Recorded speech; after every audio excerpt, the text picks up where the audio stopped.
इथल्या नगराध्यक्ष पदाच्या उमेदवारांनी सन्माननीय खासदार साहेबांना इथून काय माहिती दिली आणि त्यांनी कसं पत्र एसपीला आणि कलेक्टरांना दिलं की ह्या प्रभागातले जे उमेदवार आहेत इथं हसीना पारकर आहे मी या वार्डाची, तुम्ही जर मला मतदान नाही केलं तर मी एकेकाला बघून घेईन. कुटुंबातल्या महिलेला बदनाम करण्याचा प्रकार जो चालू होता त्या संदर्भात आम्ही आपल्या महिला आयोगाकडे त्याची तक्रार केलेली आहे.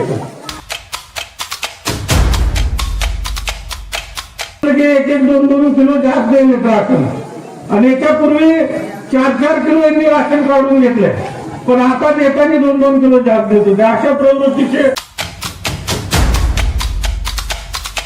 आम्ही सर्वच ते प्रश्न जीवापेक्षा जास्त प्रयत्न करून ते प्रश्न आपले सोडवून देऊ.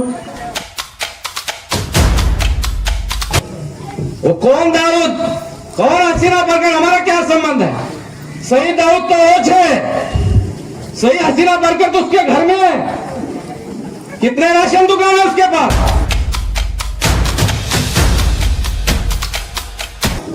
कितने मुसलमानों की लाइन लगती है मैंने देखा. मुझे मत निकालने लगा तुम्हारा दफ्तर. सब करने का अपन और बदनाम दूसरे को करने. एक गरीब घर की औरत है, आज इलेक्शन लड़ाना चाहती है. बाबा साहब के घटने से सबको अधिकार है.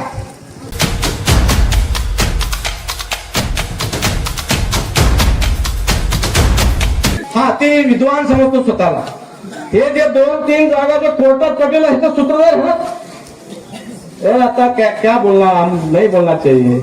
मौलाना लोगों को भी होश आना चाहिए.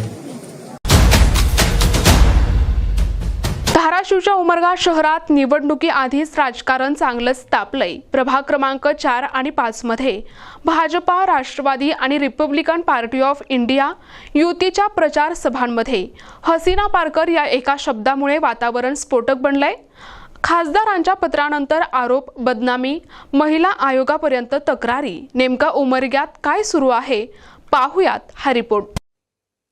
उमरगा शहरातील प्रभाग क्रमांक 4, 5 आणि 11 नगर परिषद निवडणुकीच्या प्रचाराने उग्र वळण घेतलंय.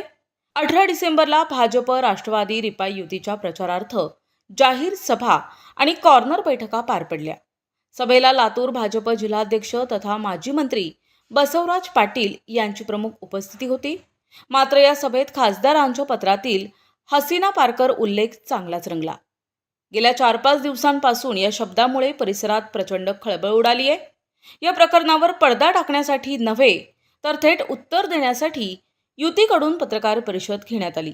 तालुक्यातील सर्व पत्रकारांना निमंत्रित देत खुलासा करण्यात आला, असे ॲडव्होकेट अभयराजे चालुक्य यांनी सभेला संबोधित करताना म्हणाले. आपण गेल्या 4-5 दिवसात एक अशी अफवा उठवण्यात आली, म्हणजे एक विचित्र एखाद्या महिलेला काहीतरी विलन कसं ठरवायचं पूर्णपणाने प्रयत्न झाले.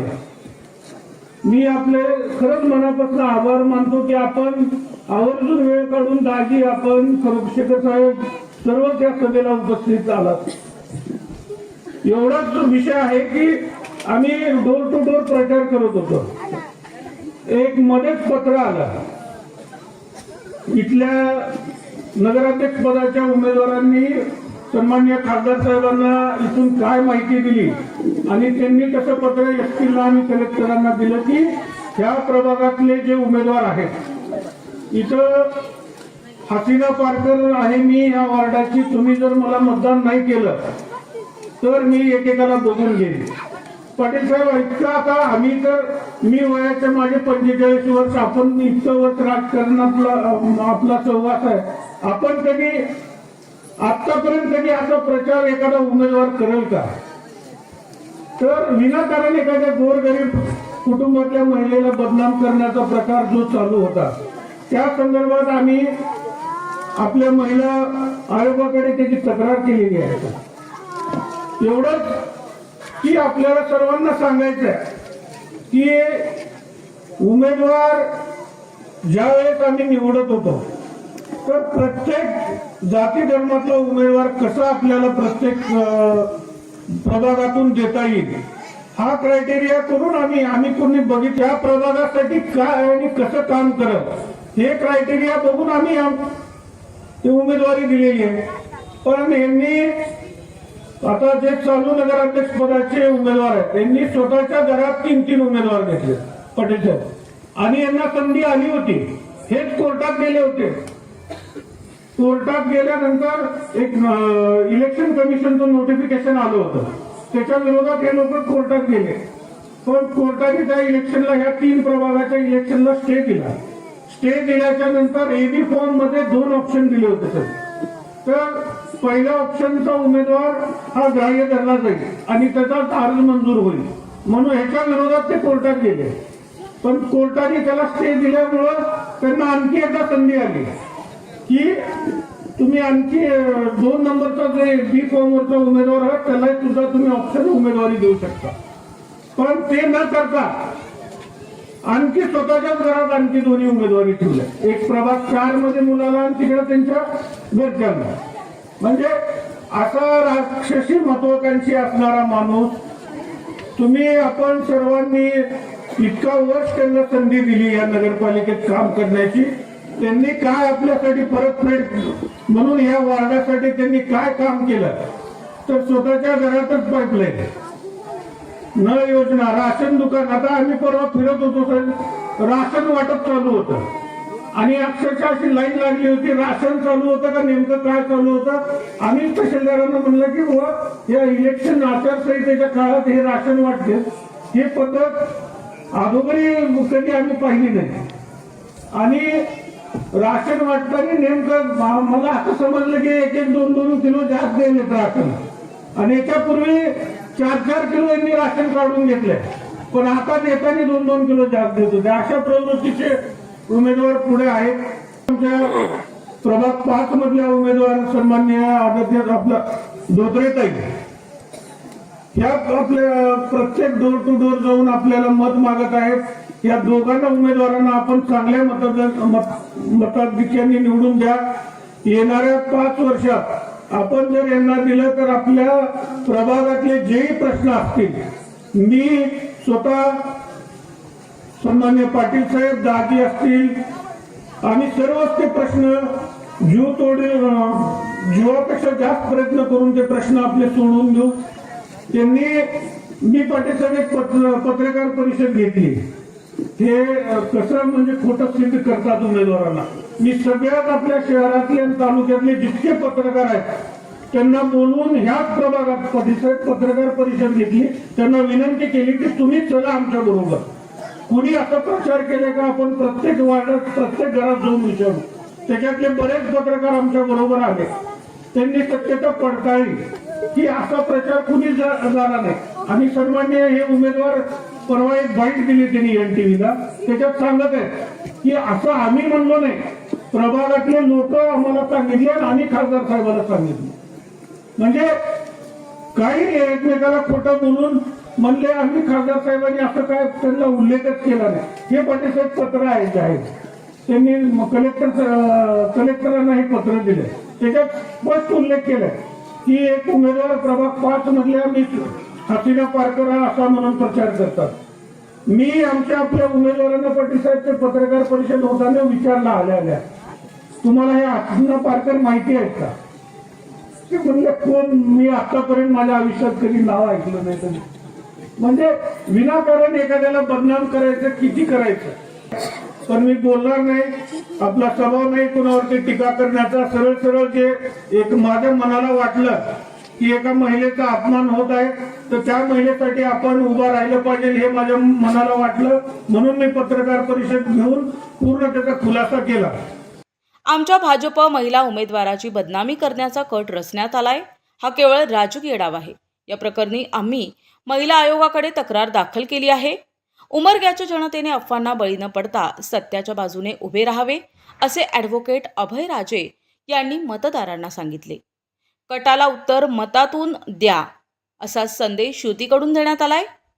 पॉलिटिक्स से अलग काम है, इस्लाम एक अलग काम, मुसलमान एक अलग चीज है. मुसलमान किसी को डरता है तो सिर्फ अल्लाह को डरता है।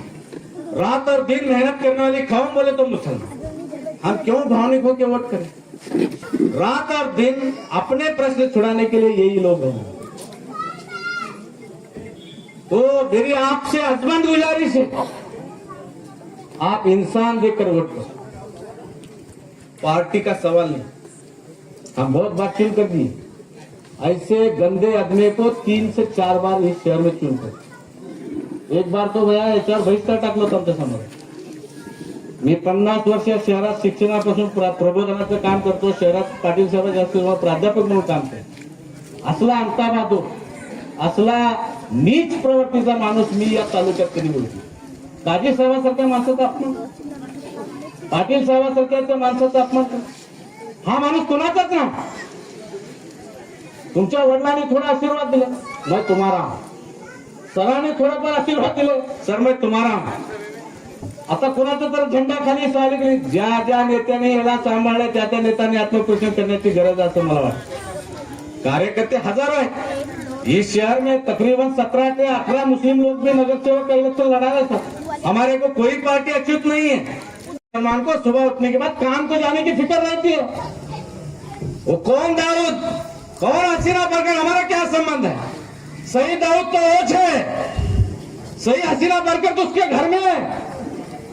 कितने राशन दुकान है उसके पास, कितने मुसलमानों की लाइन लगती है, मैंने देखा। मुझे मत निकालने लगा तुम्हारा दफ्तर। सब करने का अपन और बदनाम दूसरे को करने। एक गरीब घर की औरत है, आज इलेक्शन लड़ाना चाहती है। बाबा साहब के घटने से सबको अधिकार है। जिस दिन तक मैं इस शहर में हूं, सब ऐसे ऐसे मुद्दे हैं हमारे शहर में, बहुत बड़ा वातावरण। एक बार तो इस शहर के पुलिस स्टेशन में जगह नहीं थी, इतने मुस्लिम जमा हुए। 1000 मुसलमानों के ऊपर लाठीचार्ज हुआ। यम राजकुमार सोलापुर में अभी कमिश्नर है पुलिस कमिश्नर, उन्होंने मुझे बुलाकर बोला कि आप अकेले आदमी हो जो हक की सच की बात है। क्या चाहिए हमको अच्छा संभालने वाले नेता लोग चाहिए। ये शहर को सर्वधर्म संभाळ को चलने वाले नेता चाहिए। हमको जात जात में नाही। मला फार हसू आलं साहेब, ज्यावेळेस या शहराची निवडणूक लागली, आता हे भैया उमेदवार, दुसरे अजून एक भैया उमेदवार, हा माणूस सांगत सुटला आमच्या गल्ली बोळाला, आ गया मैं आ गया। मैं बोला कैसा आ गया? वो दोनों के लड़ाई में मैं आ गया। अरे मैं बोला हिंदुस्तान का मुसलमान इतना पागल नहीं है, तू मुसलमान बोलकर तुझे कैसा वोट करेंगे? तेरी असलियत तो सब लोग जानते हैं। असं काही पुढ्या सोडायचं। हे सगळं संपल्यानंतर आता आपली बायको आणि मुलगा निवडून येत नाही म्हणून हे नवीनच पूल काढलाय, दहशतवाद। हे तुझ्याच वाड्यात कस काय? हा, हे त्यांच्या नेत्याच्या मुलानेच सांगितलं भाषणात तिथं, हे पाणी चोर आहे, याच्यावर गुन्हे किती झाले, इथून औरंगाबाद पर्यंत कितीदा पळून गेलाय, किती अट्रॉसिटी झाल्या। कायम जाती धर्माचं इस्तू लावायचं, या शहराला अशांत करण्याचं काम जर कुणी केलं असेल तर या नालायक माणसाने केलं। त्या कार्यक्रमाला दुःखात आला हा कुटुंब करता माणूस, हिबानामा लिहून देऊन भावाची सगळी प्रॉपर्टी हडप केलं नाही। कसं काय ते लेखून त्या दिवशी मुलाखतीत सांग। असे माणसं या शहराचं नेतृत्व कसं करते? हा, ते विद्वान समजतो स्वतःला। हे जे 2-3 जागा जो कोर्टात पटेल है तो सूत्रधार है। आता क्या बोलना, हम नहीं बोलना चाहिए। मौलाना लोगों को भी होश आना चाहिए। हाँ, हम अपना अपना दिन का काम करना अलग है और राजनीति अलग है। इसके लिए ये जो आज जो इलेक्शन हो रहा है उसको वो कारणीभूत है, ये इसको धड़ा सिखाने की जरूरत है। मैं आपको हमेशा गुजारिश करूंगा कि किसी बात का नहीं सोचते हुए ये तमाम लोगों के हाथ बरकत करने के लिए आप लोग घड़ी और कमल को वोट करिए और उनको भारी वोटों से जताइए। इतना ही बोलता। एकीकडे प्रचार, दुसरीकडे आरोप प्रत्यारोप आणि मध्येच हसीना पारकर या शब्दाने पेटलेला राजकीय वाद। उमरग्यातील ही निवडणूक आता प्रतिष्ठेची आणि आरोपांच्या राजकारणाची बनत चालली आहे। त्याला वेगळा कलाटणी द्यायचा असा प्रकार या शहरामध्ये चालू आहे। कशावर आपण चर्चा व्हायला पाहिजे? आपण या शहराच्या विकासावर चर्चा व्हायला पाहिजे। या शहराचा विकास कोण करू शकेल, कुठला उमेदवार करू शकेल, कुठला पक्ष करू शकेल, ह्याच्यावर चर्चा व्हायला पाहिजे। परंतु जे काही ऐकतोय आपण, तुम्ही पाहतोय, हे सर्व भूलथाप आहे. चांगलं वातावरण कुठला पक्ष, कुठली माणसं निर्माण करू शकतात, अशा प्रकारचं काम करण्याचे लोक, ज्या विचाराची लोक, ते लोक त्यांना हवे. आणि म्हणून मला खात्री आहे की उमरग्यामध्ये आमचे हर्षवर्धन चालुक्य आणि आमचे हे किती 22 का 23 25च्या 25 नगरसेवक निवडून आल्याशिवाय राहणार नाही, हे मी आज आपल्या ठिकाणी सांगितलं. आमच्याकडे आयबीचे रिपोर्ट आहे, अभयजी, आमच्याकडे आयबीचे रिपोर्ट आहे. आणि आम्हाला सतत आयबी सांगतात की तुमचे सगळे उमेदवार या ठिकाणी निवडून आलेले. आणि म्हणून मला ज्या वेळेला सकाळी अभयचं फोन आला की तुम्ही सगळेला आलं तर खूप चांगलं होईल, मी त्यांना एका मिनिटात सांगितलं मी येतो, वेळ काढून येतो, कारण मी लातूरला होतो. तरी मी वेळ काढून येतो आणि सरकारचं काय म्हणणं आहे, लोकांचं काय म्हणणं आहे, लोक काय म्हणतात हे मुद्दाम आपल्याला सांगावं, त्या विचारानं, या उद्देशानं आज आम्ही या ठिकाणी आलेलो. उमरग्यातील राजकारण कुठे वळणार, आरोपांचा परिणाम मतदानावर होणार का, हे येणारा निकालच ठरवेल. प्रतिनिधी सचिन बिद्री, NTV न्यूज मराठी, उमरगा, धाराशिव.